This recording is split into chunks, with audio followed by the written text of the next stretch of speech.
প্রায় 2 বছর ধরে চলছিল এই মামলা, শিক্ষক নিয়োগ দুর্নীতির মামলা। শিক্ষক নিয়োগ দুর্নীতি মাধ্যমে যে সমস্ত অযোগ্য ভুয়ো শিক্ষক শিক্ষিকা ঘুষের বিনিময়ে, টাকার বিনিময়ে নেতা মন্ত্রী বিধায়কদের ধরে চাকরি পেয়েছেন, ওএমআর সিটে কারচুপি করে, এমনকি পরীক্ষা না দিয়ে যারা চাকরি পেয়েছেন তাদের চাকরি বাতিলের মামলা চলছিল দীর্ঘদিন ধরে। কলকাতা হাইকোর্ট পেরিয়ে সুপ্রিম কোর্ট, তারপর আবারও কলকাতা হাইকোর্টের ডিভিশন বেঞ্চে SSC, group C, group D, নবম, দশম, একাদশ, দ্বাদশ 8,000 শিক্ষকের চাকরি বাতিলের নির্দেশ দিয়েছিলেন বিচারপতি অভিজিৎ গঙ্গোপাধ্যায়।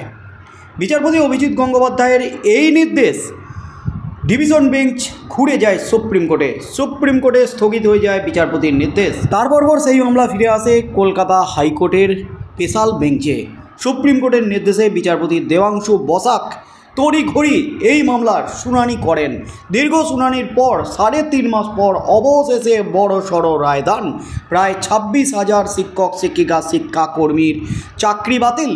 2016 সালের পুরো প্যানেলটাই বাতিল করে দিলেন বিচারপতি দেবাংশু বসাক। বিচারপতি অভিজিৎ গঙ্গোপাধ্যায়ের থেকেও ভয়ঙ্কর বিচারপতি দেবাংশু বসাক। বিচারপতি অভিজিৎ গঙ্গোপাধ্যায় দয়ালু মানুষ, তাই তিনি মাত্র 8,000 চাকরি বাতিল করেছিলেন, এমন মন্তব্য করেছেন কলকাতা হাইকোর্টের বিচারপতি দেবাংশু বসাক। তিনি কিন্তু পুরো প্যানেলটাই বাতিল করে দিয়েছেন, যেখানে প্রায় 26,000 শিক্ষক শিক্ষিকা শিক্ষাকর্মীর নাম আছে।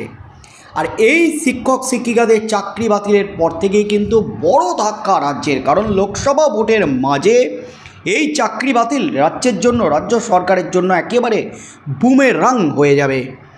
লোকসভা ভোটে এই চাকরি বাতিলকে হাতিয়ার করে, দুর্নীতিকে হাতিয়ার করে বিরোধীরা ইতিমধ্যেই আজ থেকেই তেড়ে ফুঁড়ে মাঠে নেমে পড়েছে, রাজ্যের বিরুদ্ধে প্রচার শুরু করে দিয়েছে। আর এই চাকরি বাতিল তৃণমূলের ভোট ব্যাংকে বড় সড়ো প্রভাব ফেলবে লোকসভা ভোটে, এমনই মনে করছে রাজনৈতিক মহল।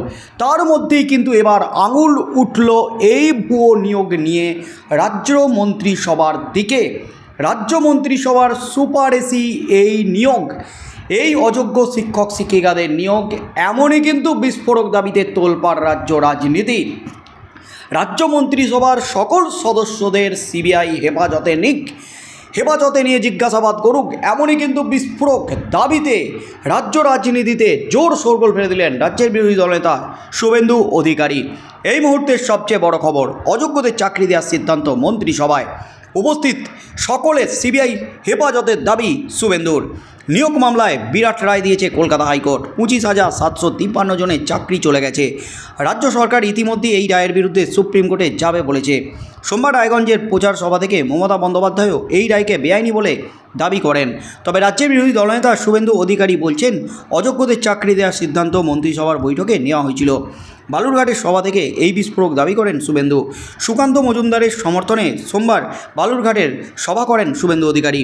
সেখানে কলকাতা হাইকোর্টের রায় প্রসঙ্গে তিনি বলেন, কলকাতা হাইকোর্টে একটি ঐতিহাসিক রায় দিয়েছে। যাদের চাকরি চলে গেছে তাদের নিয়ে আমার কোনো মন্তব্য নেই। এদের সামনে দোকান খুলে চাকরি বিক্রি করেছিলেন মমতা ব্যানার্জি, তাঁর সাগরেদ পার্থ চ্যাটার্জি।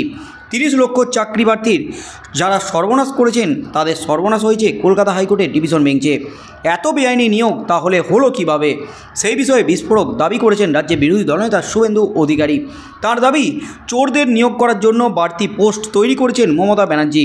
2022 সালের 5ই মে মন্ত্রিসভার বৈঠকে এই সিদ্ধান্ত হয়েছে।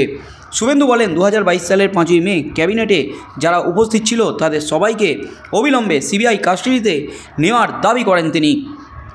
রায়গঞ্জের সভা থেকে মমতা বন্দ্যোপাধ্যায় সোমবারই বলেছেন, এটা বেআইনি অর্ডার, আমরা এটা নিয়ে উচ্চ আদালতে যাচ্ছি।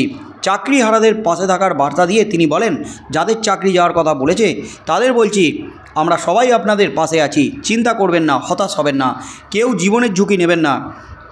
তারই কার্যত পাল্টা দিয়ে বালুরঘাট থেকে শুভেন্দুর খোঁচা, মমতা বন্দ্যোপাধ্যায় চোরেদের রানী।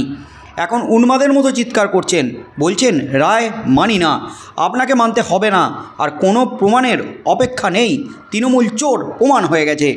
কলকাতা হাইকোর্ট সোমবারের রায়ে স্পষ্ট জানিয়েছে, স্কুল সার্ভিস কমিশন এবং শিক্ষা দপ্তরের যেসব অফিসাররা এই নিয়োগ কেলেঙ্কারির সঙ্গে যুক্ত ছিলেন, অর্থাৎ প্যানেলের মেয়াদ উত্তীর্ণ হওয়ার পর যে অফিসাররা নিয়োগ প্রক্রিয়া চালিয়েছিলেন, সিবিআই চাইলে তাদের হেফাজতে নিতে পারবে। শুভেন্দু অধিকারীর এই প্রেক্ষিতে দাবি, বেআইনি নিয়োগ করতে অনেক অতিরিক্ত পদ তৈরি করে এই তৈরি করা হয়েছিল রাজ্য মন্ত্রিসভার বৈঠকে। অভিযোগ, নিয়োগ করার মতো পর্যাপ্ত শূন্যপদ ছিল না। এসএসসিতে টাকার বিনিময়ে যারা বেআইনিভাবে চাকরি পেয়েছেন তাদেরই চাকরি দিতে এই পদ তৈরি করা হয়েছিল। অর্থাৎ মুখ্যমন্ত্রী মমতা ব্যানার্জি যখন ঘোষণা করছেন যে তিনি এই রায় মানেন না, এই রায়ের বিরুদ্ধে তিনি সুপ্রিম কোর্টে যাবেন, চাকরিহারা শিক্ষক শিক্ষিকা শিক্ষাকর্মীদের তিনি পাশে আছেন, ঠিক সেই মুহূর্তে মুখ্যমন্ত্রী মমতা ব্যানার্জির বিরুদ্ধে ফুঁসে উঠলেন শুভেন্দু অধিকারী। বেআইনি অযোগ্য ভুয়ো শিক্ষক শিক্ষিকাদের চাকরি দেওয়ার সিদ্ধান্ত রাজ্য মন্ত্রিসভায় গৃহীত হয়েছিল মমতা ব্যানার্জির নেতৃত্বে, মমতা ব্যানার্জির নির্দেশে।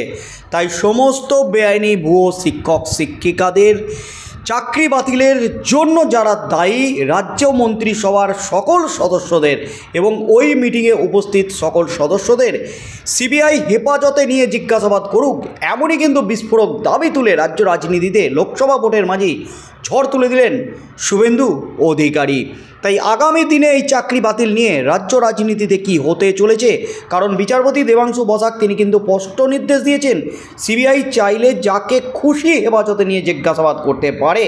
এবার কি রাজ্য মন্ত্রিসভার দিকে হাত বাড়াবে সিবিআই? কারণ অতীতে শুভেন্দু অধিকারী যাই ঘোষণা করেছেন প্রকাশ্য সভায়, তার পরপর কিন্তু সেটাই ঘটেছে। যার বাড়িতে সিবিআই ইডি তল্লাশি যাবে দাবি করেছেন শুভেন্দু অধিকারী, 2-4 দিন পর কিন্তু তার বাড়িতেই সিবিআই ইডি তল্লাশিতে গেছে। এবার কিন্তু রাজ্য মন্ত্রিসভার দিকে আঙুল তুলে দিলে এবং রাজ্য মন্ত্রিসভার সকল সদস্যদের হেফাজতে নেওয়ার দাবি তুললেন শুভেন্দু অধিকারী। তাই এবার সিবিআই কি পদক্ষেপ নেয়? কলকাতা হাইকোর্টের নির্দেশে কিন্তু একেবারে সুপার পাওয়ার পেয়ে গেছে সিবিআই, মোস্ট পাওয়ারফুল একেবারে সিবিআই। তাই সিবিআই এবার কি পদক্ষেপ নেয়, কি স্টেপ নেয়? এই চাকরি বাতিলে যারা জড়িত, এই বেআইনি ভুয়ো নিয়োগে যারা জড়িত, তাদের বিরুদ্ধে কি স্টেপ নেয় সিবিআই, সেদিকেই চোখ থাকবে গোটা রাজ্যের।